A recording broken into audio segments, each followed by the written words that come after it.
Hello everyone, so you've booked Everest Base Camp and Gokyo Lakes, and now you're going to know what you need to put in your bag. So in this video, I'm just going to talk you through the kit list and what you're going to need to pack ready for your trek. Now, the biggest consideration for any Everest Base Camp trek is going to be the weight limit for the Lukla flight from Kathmandu, or Ramchap as it is now. You're only allowed 15 kilos between your duffel bag and your rucksack. Now, you don't get weighed, what you're wearing doesn't get weighed, but these things do get weighed. So we're going to have to get everything in within 15 kgs for the trek. Now, you can buy additional weight if you want to. We advise against it purely because there is a chance that the additional baggage won't be on your flight. So if your extra bag or your bag goes on another flight and then there's a problem with the weather, you might not then be connected with your bag for a couple of days, which has happened in the past. So if we can get it in within the 15 kgs, I strongly advise it. So for an Everest Base Camp Gokyo Lake trek, obviously it's a few days longer than the standard Everest Base Camp trek, and for this one I'm going to be using a large North Face duffel bag, which is about 95 litres, and it should have plenty of space to get everything in there that you need to get in. So the first thing I'm going to put in is my sleeping bag. Now, sleeping bags are the biggest thing you can save on weight. Some sleeping bags are 2.5 kilos. This one, for example, is just over 600 kilos for a three to four season sleeping bag. So it's plenty warm enough for what I need, but also super light, which means I can then pack additional other stuff as well. If you imagine, I've got 2 kilos spare now in my bag compared to if you had a 2.5 kilo sleeping bag. So that's going to go in first. Next thing I'm going to be thinking about is what I'm going to have on my feet. So for an Everest Base Camp trek, I would quite often wear a pair of approach shoes for the lower down sections. So I've got my approach shoes here, but when we go up over the Chola Pass and we've done the Everest Base Camp part, I am going to be needing to wear some boots, and there's a chance that I might need to be putting crampons on as well onto these boots. They'll only be the strap-on crampons. You can hire them whilst you're there, or it might just be the slip-on studs to help you get over the pass. But I'm going to need a pair of boots for this. So I'm going to wear the boots on the aeroplane, and I'm going to put my shoes into my bag for the trek. And I can also wear these in the evenings. They're comfortable to wear around once I've finished trekking for the day. So those are going to go in.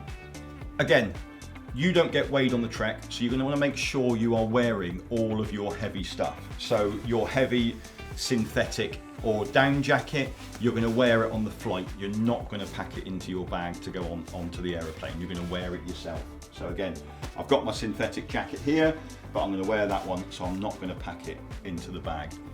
Now, on the trek, because I can save on weight, I can make sure I can take enough clothing, so I'm not taking two tops, 2 pairs of pants, 2 pairs of socks. I can take enough to almost have a clean pair of everything every day, and can get it within the weight limit. So for a Gokyo Lake trek, I'm going to probably take 2 pairs of shorts, 2 pairs of trekking trousers, and 1 thicker pair of trekking trousers for when it's colder. So I've got my thick pair of trekking trousers here, I've got a short sleeve base layer, and I've got 6-7 of those, a few long sleeve ones as well, and I've also got some thermal base layers on top of that as well for if it gets really cold. So that's what I'm going to wear on the aeroplane to get to Lukla. So I'm going to pack that down there. But in here I've got my 2 pairs of trekking shorts and my extra tops and my extra trousers as well. So that's going to go in the bag as well. I've also got my layering system. So in here I've got a Patagonia fleece, I've got a Patagonia gilet, which I can wear underneath my synthetic jacket to keep me warm. But again, this is quite weighty, and I'm going to wear this on the plane to Lukla. I'm not going to pack it in the bag, and I can put it in there once I get there. I use packing cubes because it keeps everything together, and I know where everything is in my bag. So in this one, I have my underwear, and in this one, I have my socks. And I have socks of different thicknesses for the trek. I can be in shorts for the first part of an Everest Base Camp trek. I don't want to then be wearing thick walking socks. I want thin walking socks for the start, and I want thicker ones when it gets colder, when we're getting to base camp or when we're going over the Chola Pass. So In here, I've got enough socks for the whole trek.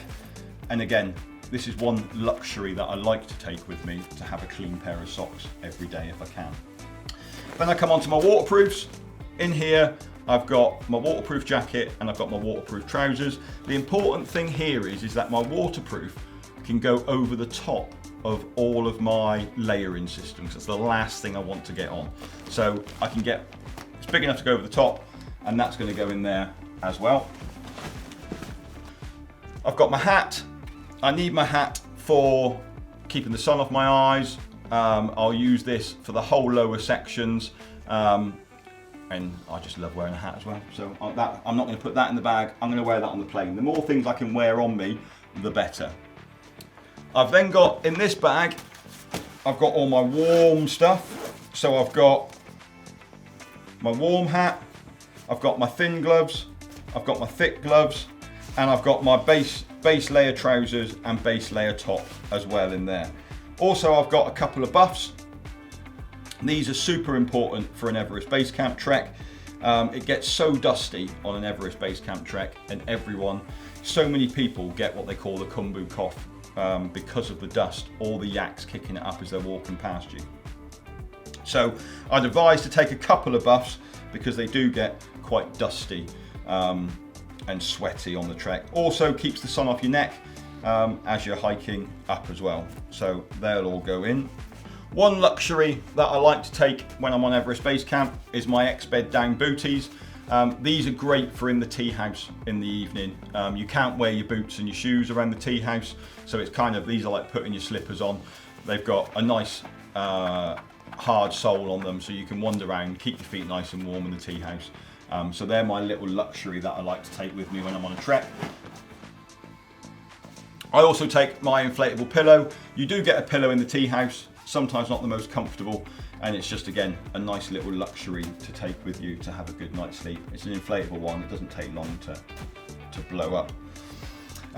Travel towel, these dry really quickly. You can have a shower on the Everest Base Camp trek. You normally have to pay for it because they are gas showers normally, so that the tea houses do charge for them.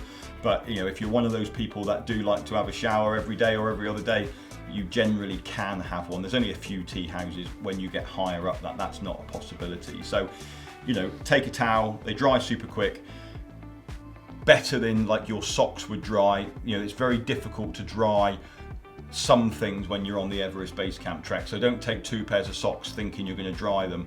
You might tie them to your bag and they might dry during the day, but it's that dusty on the trail that they'll just be as dirty as they were the previous day before you wash them. So I would always try and take extra rather than thinking you're going to be able to wash stuff and dry it ready for the next day. So towel going in. Wash bag. In my wash bag, there's very little. I've got my toothpaste, toothbrush, shower gel. You're not taking your makeup bag with you on the Everest Base Camp trek, and this is one way of cutting your weight down quite considerably, is in your wash bag and what you take with you. Some of our guides will even cut their toothbrush in half to try and save a bit of weight. I don't need to go to that extent, but some people do. You're going to need a head torch with spare batteries. This one, I can recharge this one straight away from a battery pack. I will take a large battery pack with me that I will try and charge while I'm on the trek. So I'll take my battery pack into the cafes or into the bars.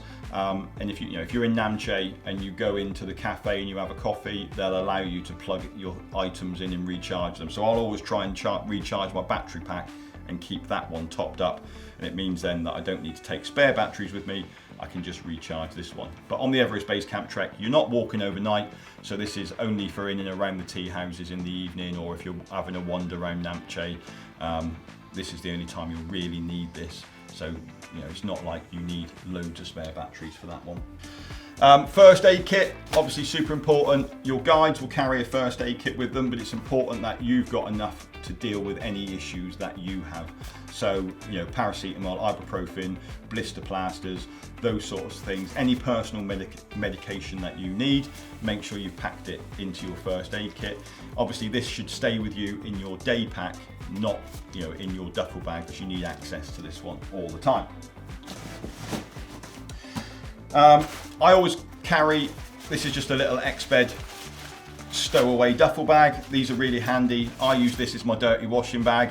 Little tip for this, the sheets that you get for the tumble dryer, if you put a couple in there before you leave the UK, it just makes your bag smell nice, and it doesn't make your dirty washing smell come out across everything else that you've got in your bag. So something to put your dirty washing in you are going to need. Sunglasses, you're going to need a pair of Cat 4 sunglasses to make sure you keep your eyes protected whilst you're on the trek. You want to make sure that you've got wraparound ones that cover and don't let any light in from the sides. So have a think about, don't take aviator glasses, for example. That's going to let the light in from everywhere. You're going to want a proper pair of trekking sunglasses, really. But make sure that they are Cat 4 if possible, just because of how bright it is as you get higher up in the altitude. Especially if you are, like if there's snow on the Chola Pass, for example, Cat 4 is going to be really important. Hydration next. You've got plenty of options for hydration. On the Everest Base Camp trek, it is possible to buy plastic bottles of water. Those plastic bottles are not allowed to go with you on the trek. So you can buy single-use plastic bottles and top up your water bottle every day. But obviously we are trying to reduce the use of single-use plastic. So you can also buy boiling water, which obviously then once it cools down, it's perfectly good for drinking. My advice to some people is if you get cold in the evenings, if you take a Hygiene bottle with you and at night go and buy some boiling water, put the top on, put it in your sleeping bag, you then have a hot water bottle in one of these, and then the following day you have your drinking water. So that's one option. Another option is to go for a water to go bottle.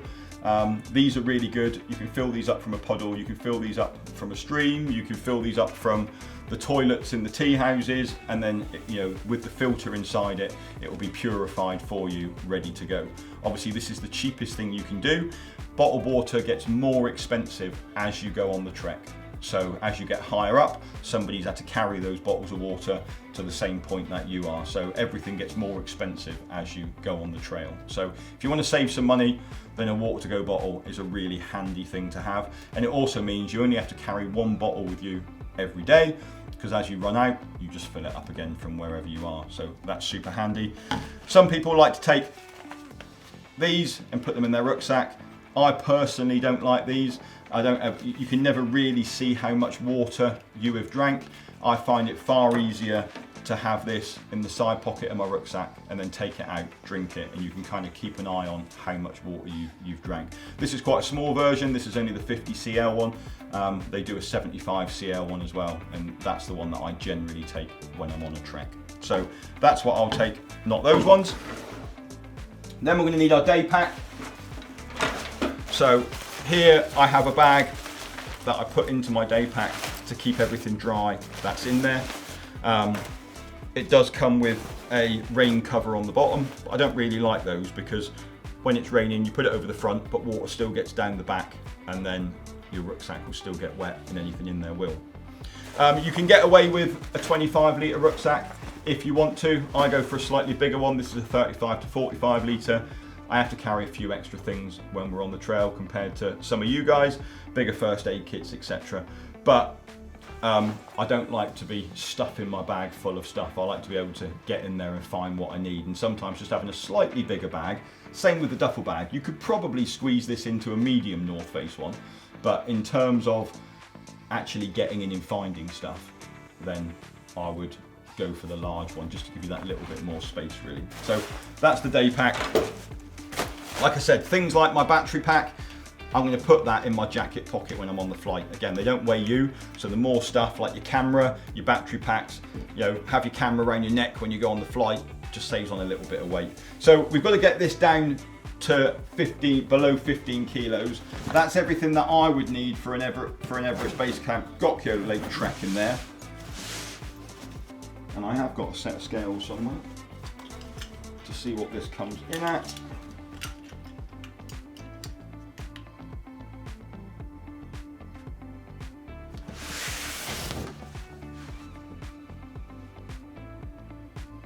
So that's come in at 10.5 kilos. So between this bag and that bag, I need 15. That bag's gonna weigh another kilo. So I've still got plenty of space there to add a few extra bits in as well if I wanted to. So that's my advice on packing for Everest Base Camp and Gokyo Lakes. If you've got any questions, please do give the office a call. They'll be more than happy to help, and there'll be a copy of the kit list for you to download underneath this video, so you can tick off all the stuff that you need to pack as well. Obviously, I've only packed the essentials. There are some recommended on the kit list as well, things like snacks and things like that. But on an Everest Base Camp trek, you can buy those as you go up the trail. So you don't need to take everything from the UK if you were struggling on weight. But if you've got a few extra kilos and you really like Haribo, then you can get those into your bag before you go as well. Anyway, any questions, just ask. Thanks very much.